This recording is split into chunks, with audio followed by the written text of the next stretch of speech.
तो आज है 1 जून और दो तीन प्रमुख खबरें आई हैं ईरान अमेरिका से जुड़ी हुई। देखिए, ईरान अमेरिका के बीच अब भी डेडलॉक बना हुआ है। बातचीत तो चल रही है लेकिन किसी नतीजे पर पहुंचा नहीं गया है। इसी वजह से कहा जा रहा है कि डेडलॉक अभी भी बरकरार है। नमस्कार, मैं हूं नीलू। आज इन्हीं दो तीन प्रमुख खबरों की बात की जाए करेंगे जो कि कल से लेकर आज तक आई है। पहली खबर की बात करें तो ईरान के इस्लामिक रिवोल्यूशनरी गार्ड कॉर्प्स यानी आईआरजीसी ने दावा किया है कि उसकी एरोस्पेस फोर्स ने एक ऐसे एयरबेस को निशाना बनाया है जिसका इस्तेमाल उसके मुताबिक सिरिक द्वीप पर एक टेलीकॉम टावर पर अमेरिका के हमले में किया गया था। उसने इस बेस की जगह के बारे में कोई जानकारी नहीं दी है, लेकिन यह घोषणा कुवैत की उस रिपोर्ट के तुरंत बाद आई जिसमें उसने बताया था कि उस पर मिसाइल और ड्रोन से हमला किया गया है।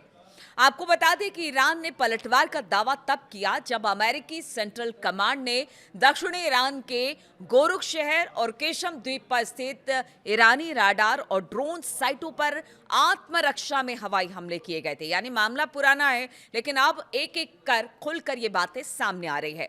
अमेरिका का कहना था कि वो कार्रवाई उसके MQ-1 ड्रोन को गिराने और समुद्री जहाजों के लिए खतरा बने ईरानी हथियारों को नष्ट करने के लिए की गई थी।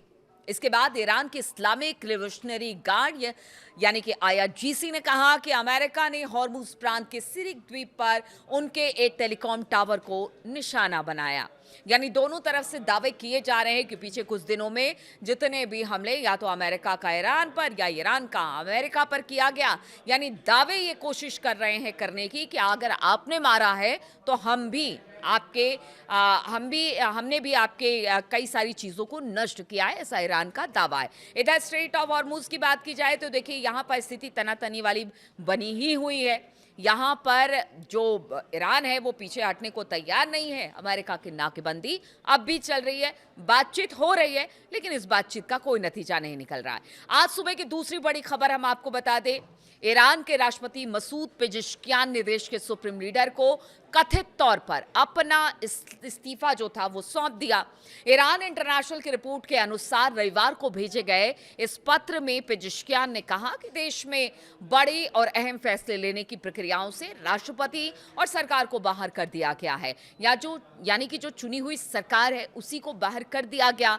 बातचीत हो रही है, लेकिन क्या बातचीत हो रही है? अगर ये कुछ बात करके आते हैं अमेरिका से या किसी तरह से मध्यस्थों से, तो उस बात को उतनी तवज्जो नहीं दी जा रही है और हर एक बड़े फैसले से बाहर कर दिया गया है, ऐसा राष्ट्रपति का कहना है। उन्होंने ये भी कहा कि इस्लामिक रिवोल्यूशनरी गार्ड कॉर्प्स यानी आईआरजीसी के कट्टरपंथी गुटों ने अहम मामलों पर नियंत्रण रख रखा है और यही वजह है कि उन्होंने मुज्तबा खामनई को अपना इस्तीफा जो है वो भेज दिया है। देखिए, पेजेश्कियान की बात की जाए, पेजेश्कियान ने कहा कि ऐसे हालात में वो सरकार चलाने और कानूनी जिम्मेदारियों को पूरा करने में असमर्थ है और वो कुछ नहीं कर सकते हैं और इस वजह से तुरंत पद छोड़ने का अनुरोध किया।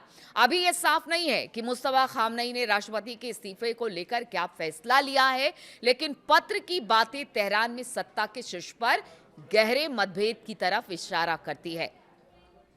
देखिए, ये बात पहले ट्रंप भी कह चुके हैं और बार बार कह चुके हैं कि ईरान में दो फाड़ है, यानी कि दो गुट अलग अलग हैं। आईआरजीसी कट्टरपंथी अलग बात कर रहे हैं, जो चुनी हुई सरकार है वो अलग बात कर रही है। और अगर पेजेश्कियान ने वाकई इस्तीफा दिया है तो ये सारी बातें अब खुलकर सामने आ रही है। हालांकि देखिए, ईरान ने इससे इनकार किया। राष्ट्रपति कार्यालय के एक अधिकारी ने रिपोर्ट को खारिज करते हुए इसे एक विदेशी नेटवर्क की अफवाह फैलाने वाला बताया। उन्होंने कहा कि ईरानी राष्ट्रपति के कार्यालय में संचार और सूचना प्रसार के उप प्रमुख सैयद मेहदी तबातबई ने कहा कि शोहरत के भूखे एक नौजवान के राष्ट्रपति के पदों के बारे में आधारहीन और विवादास्पद बयान को गंभीरता से नहीं लिया जाना चाहिए। उन्होंने सिरे से नकार दिया है कि पेजेश्कियान ने किसी तरह का इस्तीफा जो सुप्रीम लीडर है उनको भेजा है। अब तीसरी बड़ी खबर भी आपको बताते हैं। अमेरिकी मीडिया आउटलेट एक्सियोस की रिपोर्ट के अनुसार ट्रंप प्रशासन ने ईरान को हाल ही में एक नया संशोधित प्रस्ताव भेजा है जिसमें ज्यादा कड़ी शर्तें डाली गई हैं। अब इस प्रस्ताव की विस्तृत जानकारी सार्वजनिक नहीं की गई है।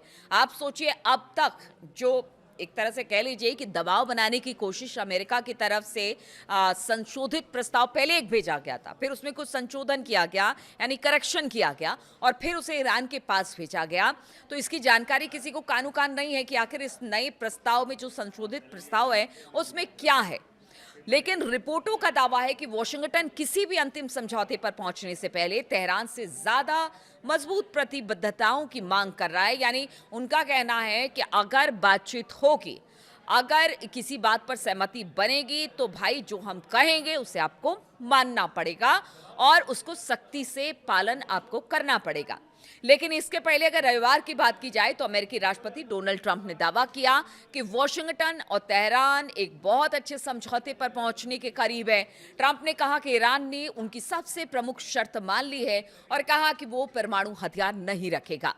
हालांकि उन्होंने चेतावनी भी दी है कि अगर बातचीत विफल होती है तो अमेरिका कोई दूसरा रास्ता अपनाएगा। अरे देखिए, ट्रंप साहब की तो पिछले 3 महीने से बातें हम सुन रहे हैं कि कुछ अच्छी बातें हो रही हैं, कुछ अच्छा प्रस्ताव लेकर आया जाएगा, जल्दी ही युद्ध खत्म हो जाएगा, सब कुछ ठीक हो जाएगा, सब कुछ हमारे मुताबिक चल रहा है। लेकिन ऐसा होता तो दिखाई नहीं दे रहा है। अब सुनिए क्या कहा इस पर ईरान ने। ईरान का कहना है कि वो ठोस गारंटी और पक्के नतीजों के बिना अमेरिका के साथ किसी भी समझौते को मंजूरी नहीं देंगे।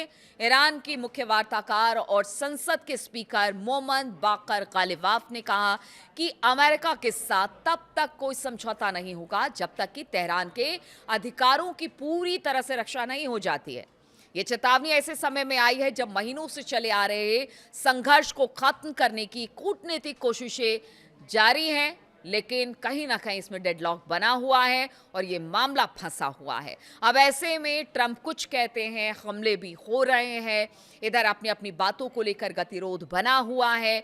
अब आगे क्या होगा किसी को कुछ पता नहीं है, लेकिन दुनिया भर में जरूर गैस तेल की किल्लत होती दिखाई दे रही है और अब तो कई देशों की इकोनॉमी भी डगमगाने लगी है। कहा यह जा रहा है कि अगर ये लड़ाई 2-3 महीने और चली तो बहुत सारे मार्केट क्रैश हो जाएंगे, बहुत सारे देश की इकोनॉमी बिल्कुल डगमगा जाएगी और यहाँ से फिर वापस आना बड़ा मुश्किल होगा। तो ऐसे में महंगाई चारों तरफ चरम पर है, पूरी दुनिया भर में हाहाकार मचा हुआ है। लेकिन ये जो गतिरोध है ना ईरान अमेरिका के बीच, वो खत्म होने का नाम नहीं ले रहा है। बात ये हो रही है कि आपने हमला किया, हमने उससे बड़ा हमला किया, इस तरह के दावे भी हो रहे हैं। इस बीच में ईरान में जिस तरह से अगर पेजेश्कियान के इस्तीफे की बात की जाए वो खबर भी सामने आ गई। तो क्या हो रहा है किसी को कुछ पता नहीं है।